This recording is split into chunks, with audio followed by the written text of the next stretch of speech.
के lecture video में हम inter quartile range and quartile deviation इन दोनों के बारे में समझेंगे, इनकी मीनिंग समझेंगे और इन दोनों को किस तरह से कैलकुलेट किया जाता है इस बारे में हम इस लेक्चर वीडियो में जानेंगे।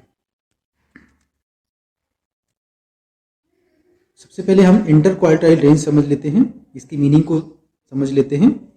किसी समंग श्रेणी के प्रथम चतुर्थक और तृतीय चतुर्थक, इन दोनों चतुर्थों के मध्य जो अंतर होता है वह कहलाता है अंतर चतुर्थक विस्तार या इंटर क्वार्टाइल रेंज कहलाता है। और ये इंटर क्वार्टाइल रेंज जो होता है ये किसी भी समंग श्रेणी के 50% मूल्यों पर आधारित होता है, अर्थात ये माप जो है किसी समंग श्रेणी के 50% मूल्यों का ज्ञान हमें कराता है, 50% मूल्यों की जांच करता है। इसको फॉर्मूला के रूप में हम इस तरह से लिख सकते हैं, IQR inter quartile range equal to Q3 minus Q1। यहाँ पर Q3 जो है थर्ड वाला चतुर्थक है, थर्ड वाला क्वार्टाइल है, और Q1 जो है फर्स्ट वाला क्वार्टाइल है। अब क्वार्टाइल डेविएशन की बात करते हैं। चतुर्थक विचलन को अंतर चतुर्थक विस्तार भी कहा जाता है। जो अंतर चतुर्थक विस्तार होता है उसमें हम यदि 2 का भाग दें तो हमें चतुर्थक विचलन ज्ञात हो जाएगा। इस तरह से चतुर्थक विचलन जो है किसी भी समंग श्रेणी के फर्स्ट वाला चतुर्थक और सेकंड वाला चतुर्थक, ये दोनों चतुर्थक के अंतर का आधा होता है।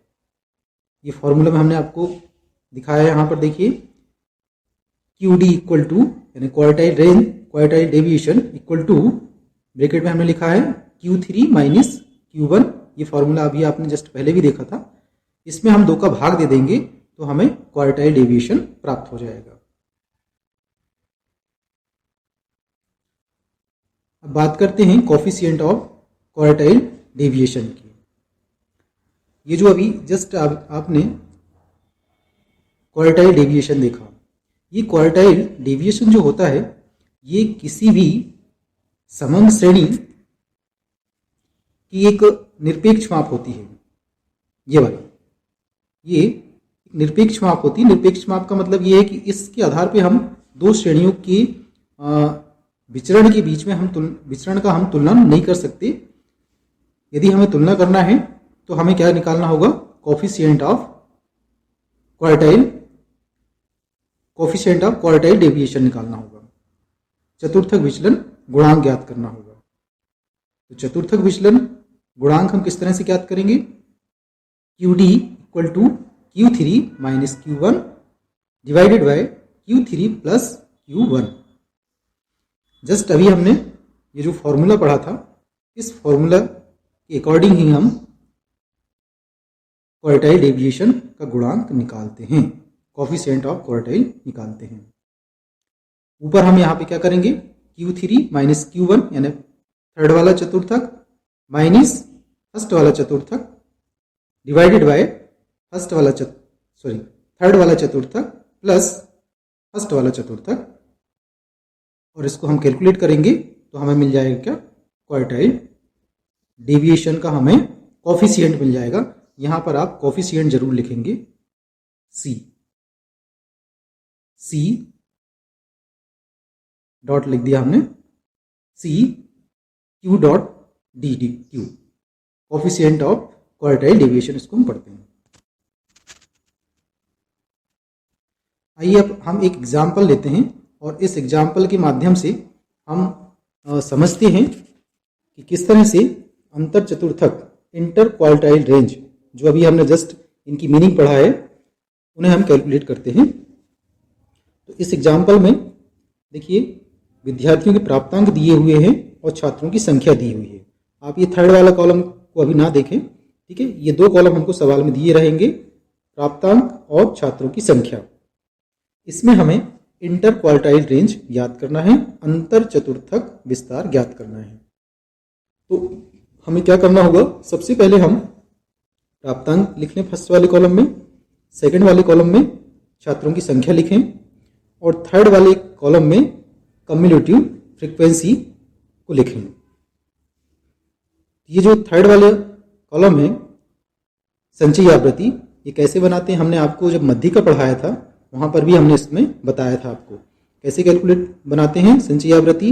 ये 4 का 4 रहेगा, फिर 4 + 10 = 14, 14 + 16 = 30, 30 + 22 = 52, 52 + 20 = 72, 72 + 18 = 19, 19 + 8 = 98, 98 + 2 = 10। इस तरह से हम संचयी आवृत्ति बनाएंगे। अब आप संचयी आवृत्ति बनाते समय एक बात जरूर ध्यान रखें, ये जो लास्ट वाली संचयी आवृत्ति है 100, ये जो सेकंड वाला कॉलम है छात्रों की संख्या, इसका टोटल भी 100 आएगा। ये दोनों इक्वल होने चाहिए। इसका टोटल जितना आएगा वही आपकी लास्ट वाली कम्युलेटिव फ्रीक्वेंसी होनी चाहिए। यदि आपका ये डाटा सही नहीं आ रहा है कम्युलेटिव फ्रीक्वेंसी और ये वाला, इसका मतलब है कि आपने संचयी आवृत्ति बनाने में कहीं मिस्टेक किया है। तो आप इस बात को ध्यान रखेंगे कि ये आवृत्ति जो है इसका लास्ट टोटल भी 100 हो और ये जो संचयी आवृत्ति है इसका टोटल भी, इसका लास्ट वाली संचयी आवृत्ति भी 100 हो। दोनों इक्वल होना चाहिए। तो इस तरह से हम सबसे पहले संचयी आवृत्ति बनाएंगे। उसके बाद हम कैलकुलेशन करेंगे इंटर क्वार्टाइल रेंज का। तो इंटर क्वार्टाइल रेंज का हमने फॉर्मूला आपको बताया था, IQR = Q3 - Q1, यानी Q3 निकालना होगा हमको और Q1 निकालना होगा। इन दोनों का डिफरेंस हम निकाल लेंगे तो हमें क्या प्राप्त हो जाएगा, इंटर क्वार्टाइल रेंज प्राप्त हो जाएगा। तो इसके लिए हमें क्या करना होगा कि सबसे पहले हम ये Q1 निकालते हैं। तो Q1 कैसे निकालेंगे, Q1 = n / 4 the item. n की वैल्यू यहाँ पर ये सभी इन सबको जोड़ेंगे हम तो 100 मिलेगा, वो n की वैल्यू कहलाएगी। यह आप लास्ट वाली CF को देख लें, वह भी n के बराबर होती है। तो n की वैल्यू यहाँ पर हो गई 100 / 4 the item = 25th the item. 25th the item जो होगा वह Q1 की पोजीशन होगी। इस 20, ये जो 25 है, इस 25 को हम इस संचयी आवृत्ति में देखेंगे तो 25 कहाँ पे शामिल है, इस 30 में शामिल है। 30 के सामने वाला जो पद है 30 to 40, ये वाला वर्ग जो है ये Q1 का वर्ग होगा, यानी प्रथम चतुर्थक का जो वर्ग होगा वह क्या होगा, प्रथम चतुर्थक का वर्ग जो होगा वह कहलाया होगा कौन सा, 30 to 40, 30 to 40। अब इसमें हमें Q1 की वैल्यू कैलकुलेट करनी होगी।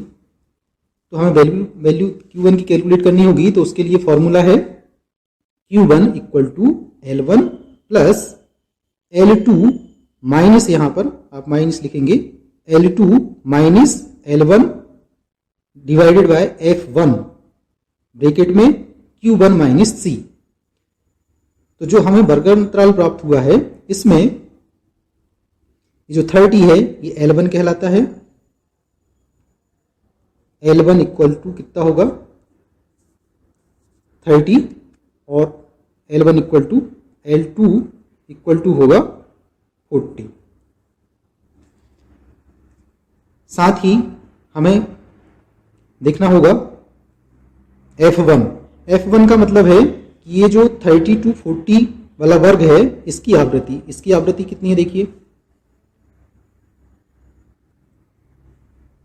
30 to 40 की आवृत्ति कितनी है, 16। 30 to 40 की आवृत्ति हो जाएगी 16, यानी F1 जो है वह होगा F1 = 16। ये हो गया। अब यहां पर Q1 की वैल्यू 25, अभी हमने जस्ट कैलकुलेट किया था, ये Q1 की वैल्यू 25 हो जाएगा, ये 25 हुआ। और सी की वैल्यू है 14। सी का मतलब है ये जो संचयी आवृत्ति हमने जस्ट अभी बनाया है और इसका जो वर्ग है कौन सा, अभी हमने वर्ग सेलेक्ट किया था 30 to 40, इसके सामने की जो संचयी आवृत्ति है 30, इसके ऊपर वाली जो आवृत्ति होती है, यहाँ पे 40 लिखा हुआ है, तो इसके ऊपर वाली 30 के ऊपर वाली जो आवृत्ति है 40, ये सी कहलाएगी। तो इस तरह से यहाँ पर सी की वैल्यू हो जाएगी कितनी, 14। अब हम कैलकुलेट करेंगे। L1 की वैल्यू 30, L2 40, ये हमने लिखा है 40 माइनस L2 की value 30 divided bye 16 into Q1 की वैल्यू 25, C की वैल्यू 14। इस तरह से कैलकुलेट करेंगे तो 30 का 30 plus 40 minus 30 equal to 10 divided by ये 16 इंटू ये इंटू हो गया 25 माइनस 14 इक्वल टू 11, ये हो गया 30 प्लस 10 इंटू 11 इक्वल टू 110 हो गया डिवाइडेड बाय 16। अब हम क्या करेंगे, 110 में 16 को डिवाइड करेंगे तो कितना आएगा 6.87। तो इस तरह से ये 30 का 30 प्लस 6.87 को इसमें प्लस कर देंगे तो इस तरह से हमको Q1 की वैल्यू मिल जाएगी 36.87। ये अभी हमने Q1 की वैल्यू कैलकुलेट किया। अब इसी तरह से हम Q3 की वैल्यू कैलकुलेट करेंगे।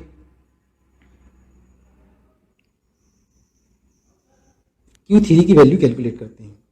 अब हमें Q3 की वैल्यू जब हम कैलकुलेट करेंगे तो उसमें भी हम सबसे पहले उसका पद ज्ञात करेंगे, उसकी पोजीशन कैलकुलेट करेंगे हम। तो Q3 का पोजीशन कैलकुलेट करने के लिए फॉर्मूला लिखना पड़ेगा हमको, Q3 इक्वल टू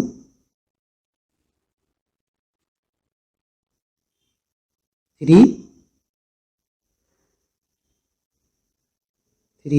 ब्रैकेट में n divided by 4 the item.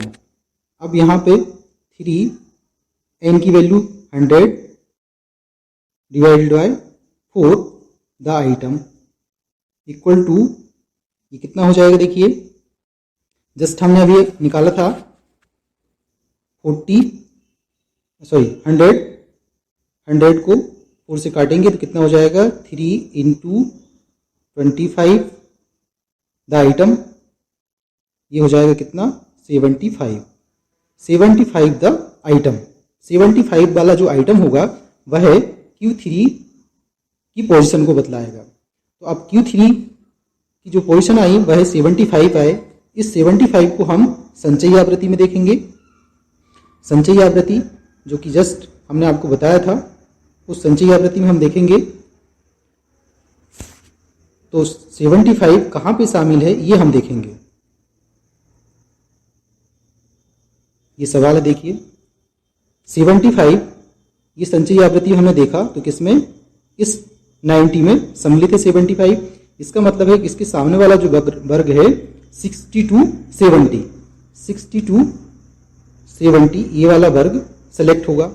इसका मतलब है कि Q3 का जो वर्ग अंतराल होगा वह कितना होगा 60-70 होगा। 60-70 वर्ग अंतराल होगा। ये 60-70 हमने वर्ग अंतराल लिख लिया। Q3 का वर्ग अंतराल कितना सेलेक्ट हुआ 60-70। अब इसकी वैल्यू कैलकुलेट करेंगे हम, Q3 की वैल्यू कैलकुलेट करेंगे तो Q3 का फॉर्मूला क्या होगा, L1 plus L2 minus L1 divided by F bracket में Q3 माइनस C। यहाँ पर L1 की वैल्यू 60, ये 60 हो गया। इसी तरह से L2 की वैल्यू 70, तो यहाँ पे 70 माइनस 60 हो जाएगा क्योंकि L1 की वैल्यू 60 है, डिवाइडेड बाय 18 F1 जो होगा वह 18 है। क्यों, क्योंकि इसकी 60-70 के सामने वाली जो आवृत्ति है, आप सवाल में देख लीजिएगा, 60-70 के सामने वाली जो आवृत्ति है वह है 18। और Q3 अभी जस्ट हमने ये निकाला है 75, तो ये 75 हो गया। माइनस C यानी ये वाला जो वर्ग है, सवाल में जो वर्ग दिया हुआ है 60 to 70, उसके सामने की जो आवृत्ति है ये 18, 18, इसके ऊपर वाली जो आवृत्ति है वह है 72। आप टेबल में देखिएगा जिसमें हमने संचयी आवृत्ति बनाया वहां पर, तो 18 के ऊपर वाली जो आवृत्ति है वह है 72। तो इस तरह से ये 75 माइनस 72 हो गया। ये 16 का 16 हो गया, प्लस का प्लस हो गया, 70 माइनस 60 इक्वल टू 10 हो गया, 18 का 18 हो गया, 75 माइनस 72 इक्वल टू 3 हो गया। अब इसको कैलकुलेट कर देंगे, 60 का 60 plus 10 into 3 equal to 30 divided by 18। फिर इसको हम क्या करेंगे, 30 को 18 से डिवाइड करेंगे तो 1.67 आएगा। 1.67 को 60 में जोड़ देंगे तो इस तरह से हमको Q3 की वैल्यू प्राप्त होगी 61.67। इस तरह से हमने दोनों वैल्यू को फाइंड आउट कर लिया। Q1 की वैल्यू भी फाइंड आउट किया इसके पहले, और यहां पर अभी हमने Q3 की वैल्यू को फाइंड आउट कर लिया। वह आई कितनी, 61.67।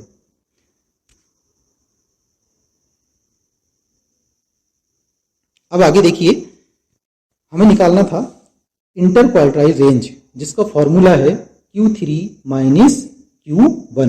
Q3 की वैल्यू हमने जस्ट कैलकुलेट किया है, ये वाला कैलकुलेट किया है। Q3 की वैल्यू 61.67, तो यहां पर Q3 की वैल्यू 61.7 हो जाएगा, माइनस Q1 की वैल्यू फाइंड आउट किया था हमने 36.87। इन दोनों का डिफरेंस निकालेंगे, ये हमें इंटर क्वार्टाइल रेंज प्राप्त हो जाएगा, जो कि कितना आ रहा है, 24.84। इस तरह से हम इंटर क्वार्टाइल रेंज को कैलकुलेट करेंगे।